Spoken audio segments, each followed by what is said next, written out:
going on, everybody? I'm Noah from PhoneDog.com, and you know, everybody in Sprint and Palm land is waiting for the Pre to come out. But in the meantime, Sprint and Palm dropped an interesting little device on us, you know, kind of a little bit of a harbinger of things to come in certain ways. It's the Treo Pro. It's a Windows mobile device. It borrows, you know, kind of from the Centro with the keyboard and kind of the overall look and size and stuff. But then it's got some new design cues that kind of have me thinking Pre a little bit, with the rounded corners and the black glossy plastic and all that. Windows Mobile 6.1. You know, it's an interesting device because it's thin. It's got you know, it's relatively zippy for Windows Mobile. It's got a 3.5mm headphone jack on the bottom. It's an attractive price point. But how does it fit in? I mean, everybody's waiting for the Pre, and then Windows Mobile users, either, you know, the Touch Pro on Sprint for the hardcore business people, or folks waiting for the new round of devices, the HTC, the Touch Diamond 2, the Touch Pro 2, and Windows Mobile 6.5 to be released. So, you know, kind of interesting. Where does the Treo Pro slot in? Is it a good choice for you? I don't know. Let's find out.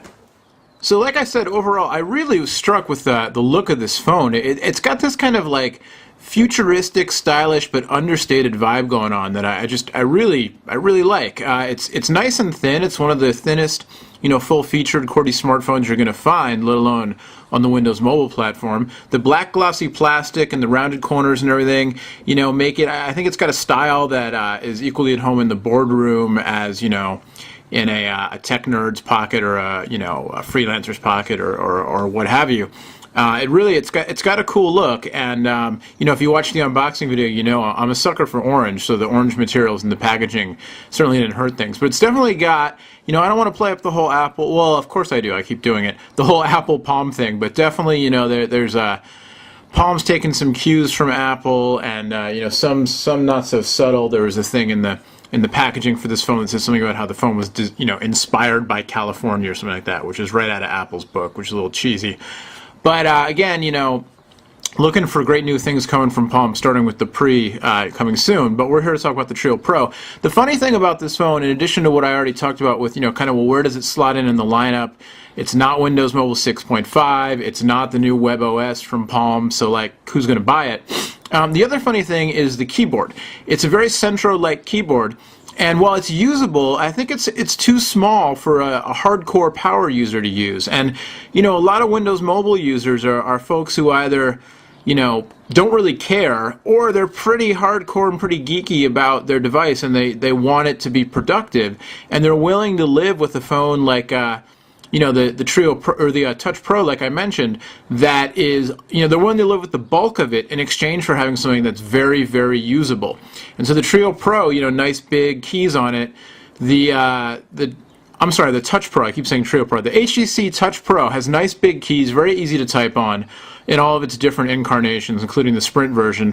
Whereas with the Treo Pro here and the Centro before it, you know, it's usable, and the keys have enough of a round to them and enough of a grip, you know, a little separation between, that definitely you can get used to it, but just not as comfortable, not as easy to use as you know, a device like the HTCs or some of the other devices, even the new Samsungs, the Epics, or the Saga for Verizon, that have just larger keys that are a little bit easier to type on. Maybe the Samsung's not the best example. Blackberries as well, you know, a little bit bulkier of a form factor, but you get those bigger buttons, and that's what people want. Similar with the screen on the Treo Pro, you know, not the biggest, not the highest res, not widescreen, and not really all that finger friendly. You're going to want to use the stylus with the Treo Pro's screen for the most part. And so, you know, you're kind of, it's just kind of a funny mix, because with the Centro, it sort of made more sense because the Palm OS is a little bit more stripped down, and you know, a little bit kind of less for the power user, more for just kind of managing email, contacts, calendar, web browsing, that kind of stuff. A Windows Mobile device, you know, you're looking for that whole Windows Mobile experience, you know, all the compatibility with all the apps and all that stuff. And with a screen this small, and it's not finger friendly and everything, you know, it kind of left me kind of scratching my head a little bit, wondering who the target market is. Also, you don't see anything on this device, any layer of UI on top of Windows Mobile like you do with the newer devices from HTC. So again, you know, it's kind of that. It's not 6.5. I've said it a million times. You don't need me to hear it. You don't need to hear me say it again. So I'm not a big fan of Internet Explorer 6. I'll show it to you. I would highly recommend installing Opera on the device if you're going to be using it. Get yourself Opera, or even I've tried Skyfire on it, and Skyfire is still in beta, and I think Opera is really your best bet. Much better web browsing experience than Internet Explorer. I'm having some trouble here even. Let's get to go to web address. There we go. So we'll load up PhoneDog. The one thing I can say is I do like the way it appends your URLs with .com, .org, or .net right away. Won't help you if you're trying to get to Delicious, but for .com sites definitely saves a little bit of time. I've had pretty good connectivity testing the phone here in the San Francisco Bay Area, at home, at work. Took it out to a few places. In general, you know, connectivity was good. Even when the bars were low, the phone still seemed to find a way to grab onto a signal. It's EVDO Rev A, so your data speeds are going to be pretty fast. You know, with Sprint, my experience has always been pretty good with them. I find they have, you know, at least where I am, the connections are solid, the voice quality is solid, the data's fast. No exception here with the Treo Pro. Haven't had any issues with it. The audio quality's been good. I read a few other reviews, one in particular where they were complaining a lot about the audio quality, but I didn't have any problems with it. It's got a built-in speakerphone, it's got stereo Bluetooth, and then, like I said, it's got the 3.5mm headphone jack on the bottom, which is nice.